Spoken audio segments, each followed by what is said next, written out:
सालों पहले एक घने से जंगल में कुछ जानवर रहा करते थे।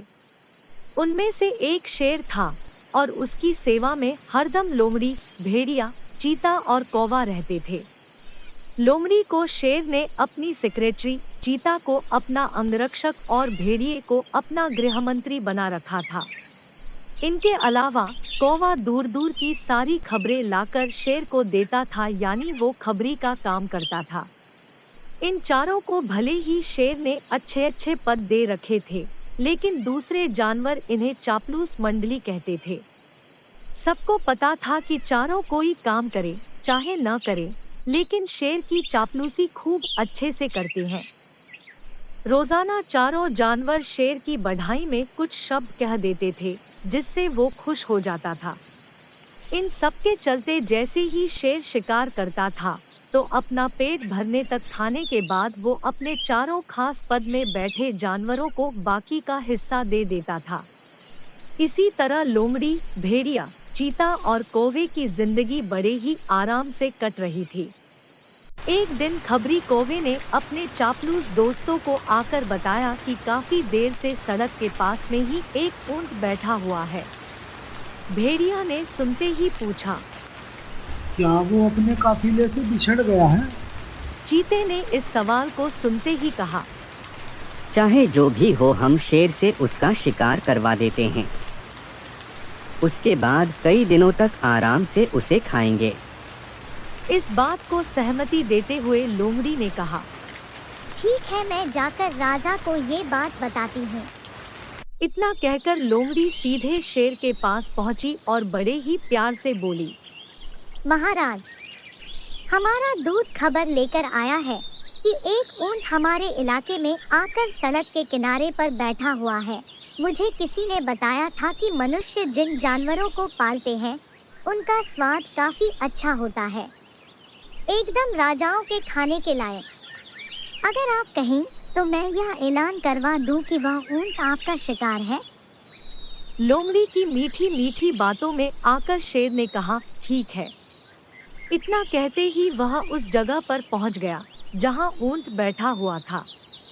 शेर ने देखा कि वो ऊंट काफी कमजोर है और उसकी आंखें भी काफी पीली हो चुकी है। उसकी ऐसी हालत शेर से देखी नहीं गई। उसने ऊंट से पूछा कि दोस्त, तुम्हारी ऐसी हालत कैसे हो गई?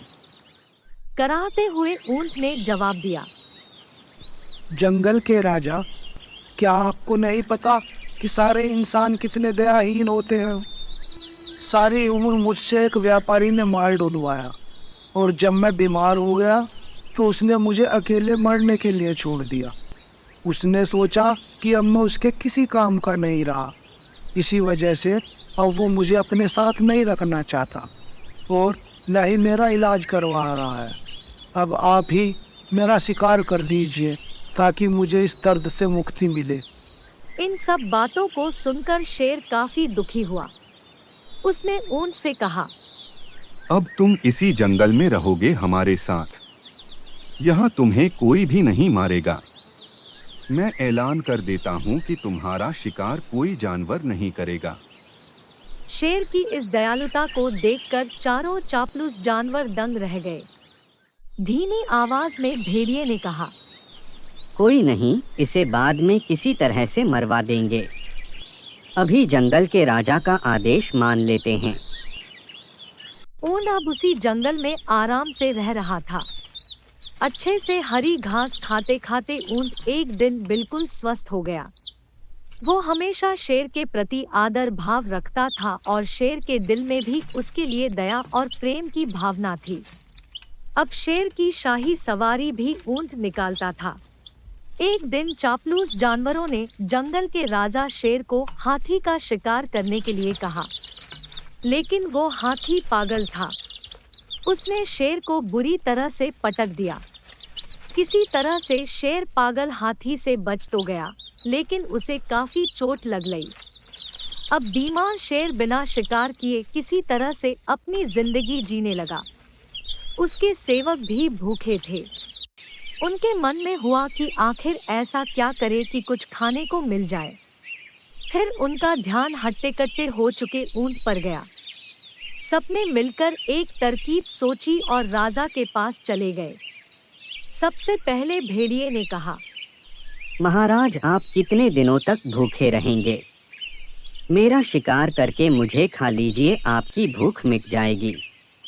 फिर कौवा कहने लगा, राजा साहब, भेड़िए का मांस खाने लायक नहीं होता है, आप मुझे खा लीजिए। तुम्हारा मांस इनके दांतों में ही लगकर रह जाएगा। आप इसे छोड़िए, मुझे खा लीजिए। इसके शरीर में आपको सिर्फ बाल ही मिलेंगे। आप मुझे खाकर अपनी भूख मिटा लीजिए। ये सब उन चापलूस जानवरों का नाटक था जिसे ऊंट नहीं समझ पाया। उसने भी एकदम से कहा कि महाराज, मेरी जिंदगी तो आपकी ही दी हुई है, आप भूखे क्यों रहोगे भला? आप मुझे मार कर खा लीजिए। चारों चापलूस जानवरों को इसी बात का इंतजार था। उन्होंने एकदम कहा कि ठीक है महाराज, आप ऊंट को ही खा लीजिए। अब तो ये खुद ही कह रहा है कि मुझे खा लो और इसके शरीर में मांस भी काफी ज्यादा है। अगर आपकी तबीयत ठीक नहीं लग रही है तो इसका शिकार हम कर देते हैं। इतना कहते ही चारों ने मिलकर एक साथ ऊंट पर हमला कर दिया। कुछ ही देर में ऊंट की मौत हो गई। कहानी से सीख, अपने आसपास चापलूस लोगों को नहीं रखना चाहिए। वो हमेशा अपने फायदे की ही सोचते हैं। इस कहानी को देखने के लिए धन्यवाद। कृपया हमारे चैनल को सब्सक्राइब करें।